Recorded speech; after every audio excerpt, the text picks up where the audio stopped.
ক্যাম্পাসে ঢুকতে জ্যামের কারণে আমার কিছুটা লেট হয়ে গিয়েছে। আমার যেখানে আমার দায়িত্বের জায়গাটা ছিল সেখানে যাওয়াটা আমার খুব প্রয়োজন ছিল। তো আমি দেখতে পেলাম একটা ভিডিও কেন্দ্রিক বিভিন্ন ভোট বাহিনী এটা নিয়ে বিভিন্ন ধরনের নেগেটিভ ছড়ানোর চেষ্টা করে যাচ্ছে যে প্রধানমন্ত্রীর গাড়ি পিছনে আমি দৌড়াচ্ছি। আসলে সেখানে কোনো প্রধানমন্ত্রীর গাড়ি ছিল না।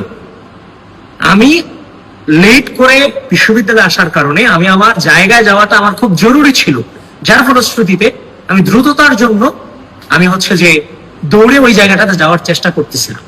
যখন সাংবাদিক এটা ভিডিও করে আমার চোখে আসছিল তখন আমি ওনাকে ডেকে নিয়ে বলছি যে আমার কাজ আছে, এই জন্য আমি দৌড়ে সামনে যাচ্ছি, আপনি ভিডিওটা করেন না, এটা থেকে দূরে থাকেন। পরে দেখলাম সে সাংবাদিকই সে ভিডিও ছেড়ে দিচ্ছে বিভিন্ন নেগেটিভ দিয়ে যে আমি দৌড়াচ্ছি।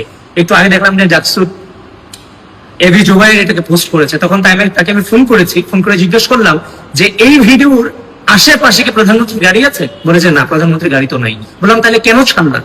বলেছে ভাই সবাই ছাড়ছে এই জন্য ছাড়ছি।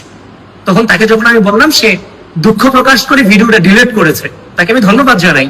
তো এভাবে শিবিরের টপ টু বটম থেকে শুরু করে যত পেজ আছে রাজনৈতিক ভাবে মোকাবেলা করতে ব্যর্থ হয়ে বিভিন্ন ধরনের এই পোস্ট গুলোকে এই যে আমাদের এই কার্যক্রমগুলোকে বিভিন্ন ভাবে বিভিন্ন পেজে নেগেটিভ ছড়িয়ে আমাদের ট্রল করার অপচেষ্টা করে যাচ্ছে। কিন্তু ঘটনা আমি যখন দৌড়ে যাচ্ছি সেখানে আমার দায়িত্বের জায়গা থেকে আমার ওইখানে যাওয়াটা প্রয়োজন, সেখানে আমি দৌড়ে সেখানে যাচ্ছিলাম।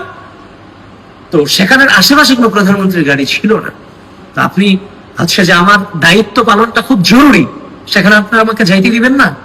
আমি কিভাবে সেখানে গেলাম সেটা নিয়ে আপনি নেগেটিভ দাঁড়া করাই দিলেন। আপনি জানেন সেটা, কিন্তু আপনার রিচের কারণে আপনি আমার নামে মিথ্যা প্রভাব ছড়াচ্ছেন।